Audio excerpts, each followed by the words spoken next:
Hello everyone, welcome back to MixbusTv. Hope you're having a great day. Another rapid fire Q&A round. You guys like this series so much, so we're gonna keep doing it. Keep coming with the questions every week. Before we start, check the info box down below for my mixing courses. Great discounts and deals on plugins. And if you want to support the channel, we have some t-shirts down there. Grab one. Let's get to the question, which is from Mario Boni. David, how do you achieve depth and 3D sense in a mix, reverb, delays, and also mono stereo? That's a way, that's a good way. Definitely reverbs and delays are a big part of 3D positioning. So what you want to be in front of you, what you want to be 5 steps back or 3 steps back and a little bit on the side, panning left and right, and reverbs and delays do that. This ties up to another question, which I'm gonna include here, which is from Shakespeare Thief, mono reverb sense versus stereo reverb sense. I want to include this one because it fits. Of course, the 3D positioning, because we are working in stereo, so we have left and right, it's very difficult. The reverbs will make something feel and appear further away from us, as in front of us, further away. If we pan one reverb on the left, and again, we start going into the mono versus stereo, it will appear further away and then on a side. Unfortunately, that's not it. That's not, like, panning, reverbs, and delay are not the only thing that you use for 3D. Actually, the main tool to 3D position elements in your mix, believe it or not, is equalizer. Let me give you an example. You hear music from the other room. Do you hear reverb? Not really. What you hear is this. What you hear is the music being all muffled. All right? So, same with the car.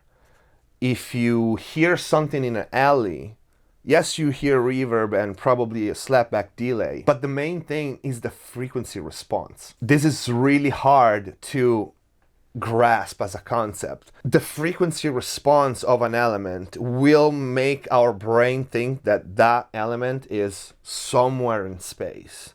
I cannot, unfortunately, give you guidelines for that.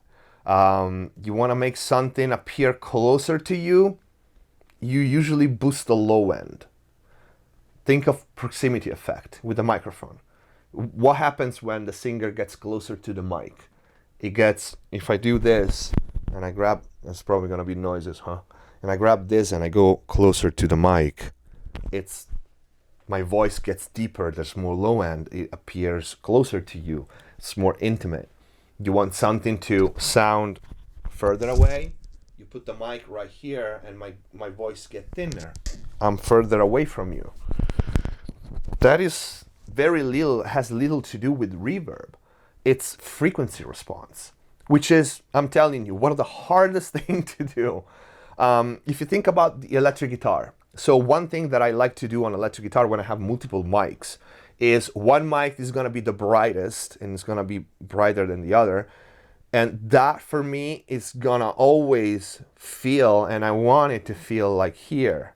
While the other mic, which is probably closer to the edge of the cone or at an angle, or a ribbon mic where it's darker, I want that mic to feel a little further away. While it's true that given the same frequency response, boosting the low end will make something appear closer and more intimate, you would think that rolling off the top end would do the same, and it doesn't.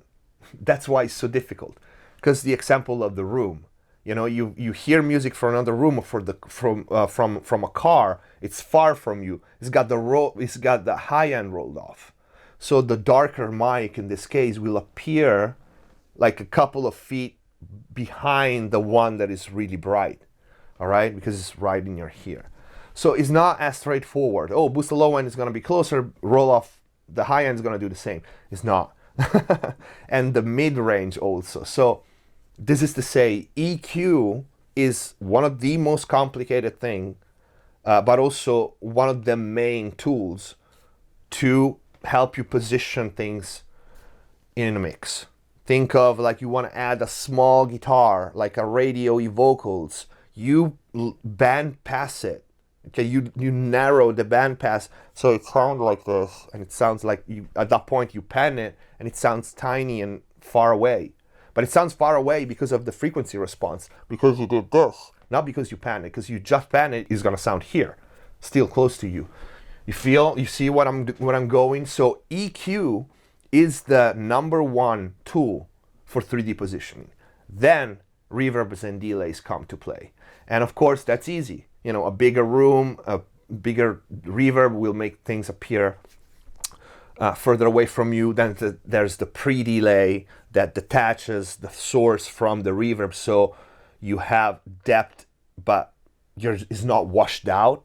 So you have distance, but it's not washed out unless it's the effect that you want. In that case, you remove the pre-delay altogether.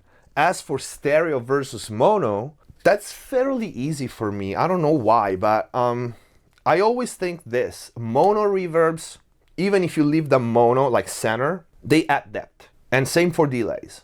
A short delay, like a 1/28 or, you know, few milliseconds, it makes me feel like it has space behind him or her.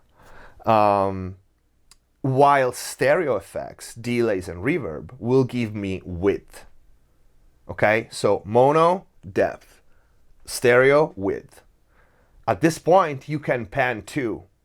You can pan both, and you can pan. The interesting thing for me, the one thing that I really love, is to pan the stereo field. So you don't pan it as it. For me, stereo tracks are always going to be panned hard left and right. So when I say panning effects, stereo effects, I'm not saying like this is 100% hard left and right. I'm not saying this, or I'm not saying this. I'm saying this.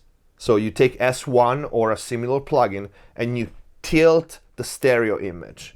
That's a great tool for 3D positioning. Same with delays, although with delays, what I like to do instead of panning the stereo field, because you can EQ them better. If you EQ a reverb return, it doesn't really help you with stereo positioning, but if you do with delays that are not so washed out, when you EQ them, you can, again, positioning them and changing the stereo field. And one thing that I love is to mess with the phase of one side of the delay. And I have a couple of tricks for that. Old videos called Ghost Reverb or Ghost Delay, something like that, because I've been doing it for years. So either flip the phase, but I don't really flip 120. I most likely use a phase rotator and just move the phase of one side until I feel the delay is in the stereo space that I want. Okay, so not easy. One of the most difficult things to do in mixing, 3D positioning, but I hope this helped you guys a bit. If you liked the video, please don't forget to leave a like, leave your comment and questions down below for the rapid fire Q&A for the next round, for the live streaming. We'll be ready soon. Let me get my room done. I want to reveal the room and all the new toys. It's gonna be amazing. We'll take this out. But the live stream is coming. Bella will be there again. So many news about her as well. So thank you for watching. Subscribe if you haven't already. See you next time.